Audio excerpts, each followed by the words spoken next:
नमस्कार.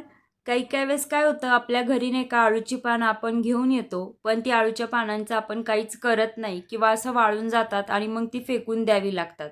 तर ना काही वेळेस फेकून नका देऊ तुम्ही. अशी मस्तपैकी कुरकुरीत भजी तुम्ही याची करू शकता. आता माझ्या घरी सुद्धा नाही का अशी छान अळूची पानं मी ताजी गावावरनं घेऊन आले होते, पण त्यांचं काही करायला जमलं नाही आणि थोडीशी डल पडली. मग अशी छान कुरकुरीत भजी मी केली.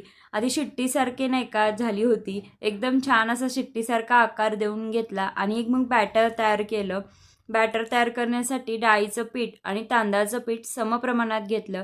तुम्ही यामध्ये तांदळाच्या पिठाऐवजी कॉर्नफ्लॉवरचं पीठसुद्धा घालू शकता. 2 चमचे तीळ, ओवा वगैरे घातला. त्यानंतर मग मीठ, लाल तिखट घातलं, गरम मसाला घातला आणि मस्त कुरकुरीत भजी तळून घेतली. तुम्ही सुद्धा नक्की एकदा ही रेसिपी ट्राय करा आणि कशी झाली ते नक्की सांगा. पुन्हा भेटू.